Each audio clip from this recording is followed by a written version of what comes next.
All right, welcome back everyone. We are here this month for our Western saddling video.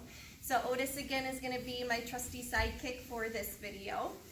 Western saddling is just a little bit different than English. A lot of the concepts are going to be the same. We really appreciate you guys tuning in and watching these. There is a lot more to saddling than just throwing it on the horse's back, so it's good to develop good habits right from the start. So as always, with our saddling, we're going to start with our groomed horse. So Otis is brushed and ready to go already for today. When you go to your horse's stall, there's going to be three main pieces of equipment for us. We've got our Western saddle pad. It's a little bit bigger, a little bit thicker than our English pads. And then we have the saddle itself, and we have the girth. Typically the girth is already going to be attached on the off side of the saddle. It does not mean that you might not have to do some sort of adjusting to make sure that fits the horse properly, but it is going to be there already attached on one side. So we're going to start with our Western pad. If you look at the pad, on one end you can see it kind of curves up just a little bit. That's the section that goes over the horse's withers. Again, that's going to make it very, very comfortable for the horse. So you know it's going to go towards the front of the horse. So just like we did with the English saddle, you're going to start up just a little bit higher on the horse's neck and then slide it back into place. That rule of thumb still applies, where if you run your hand from the front of the pad down, you should end up right in the center of the horse's shoulder. Otis has a little bit of a thicker mane. I like to just move some of that hair from underneath the saddle pad. Otherwise, it's nice and centered on the horse's back. So the next thing you're going to do is grab your saddle. So with the saddles, they are a little bit heavier in the Western world. So I like to prepare myself over here before I even have to get it onto the horse. So what I do is I make sure that the girth is up and over the saddle. I also want to make sure this strap here that we're going to be working with, that's going to be called the latigo.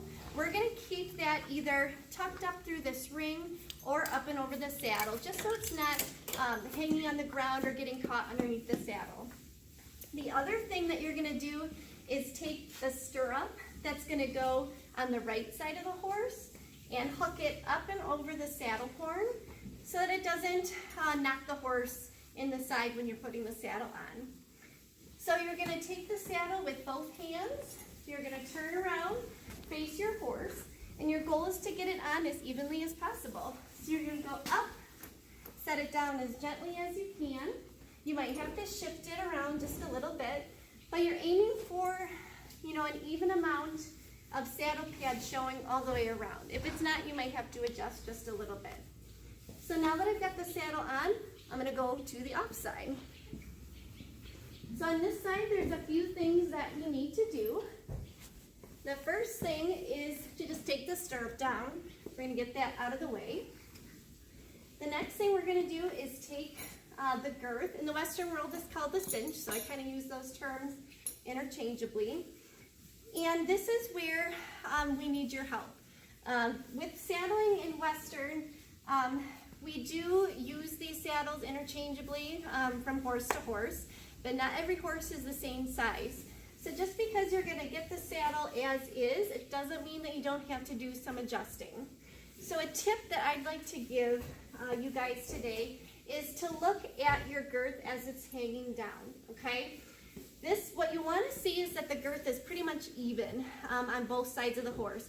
If it starts to get up really high on one side and down almost below the belly on the other side, it's going to make it pretty uncomfortable for the horse. So you want it as close to even as possible. So you can eyeball it. As I'm looking at the cinch, there's also a little ring on this one. That's a good place. It should end up about in the middle of the horse's front legs. So as I'm looking at this, I can tell, wow, this is pretty long on this side. It's starting to hit almost underneath the horse's stomach. This ring is ending up over by the horse's front leg. So that means I'm going to tighten this up a little bit. So I'm going to go up maybe 3 or 4 holes. You might have to adjust a couple of times. This excess strap can just be tucked right in so it's not hanging out. Okay? So now when I look, that looks a little bit better. It looks like it's going to be a little bit more even. So now we're going to go back to this side of the horse, and it's going to be time for tightening. So what I like to do before I tighten the saddle, just like we did with the English, is just pull this pad up just a little bit so it's not putting a lot of pressure on the horse's withers. The next thing I'm going to do is take my stirrup, and I'm going to hook this one up and over the horn just so that it's out of my way. And we're going to grab this latigo, and we're going to pull it down so that we've got the whole thing to work with. Then we're going to grab the cinch. See how high it comes? That's where we want to see it. We don't want to see it way down underneath the horse's belly. So you're going to take the end of the latigo, and you're going to put it through the very top ring here. We're just going to kind of ignore the buckle. We like to make a cinch knot here, just a little bit safer. Buckles can sometimes fail, so here we like to just use the knot. So you're going to go up, back, this is called the D-ring, up here, and you're going to go down through to the D-ring that's attached on the saddle, okay? So we've made kind of 2 loops here. You always want to make at least 2. If you had a lot of excess latigo here, you can make 3 loops, you can make 4 loops. Once you start to get to about 4 though, this ends up being pretty thick. It could hurt the rider's leg underneath. So today I'm going to stick with just 2. If you can't make at least 2 loops, that might be a sign that your girth is not the right size. It might be a sign that you have to drop it on the other side. So it does take just a little bit of adjusting to make sure that it's going to be correct. So you pull up to get it nice and snug, and now it's time to make our knot. So we're going to go down through the D-ring as if we were going to make another loop, but instead of going down, we're just going to cross it out to the side. We're going to cross it then in front. We're going to tip it up through the ring, and then we're going to pull it tight. Very similar to tying a necktie for those of you who have done that in your lives. Okay, then that's going to lay flat. When it's time for the instructor to come and tighten and do the safety check, it's going to be very easy to just pull this up and then adjust it so that it's tight again.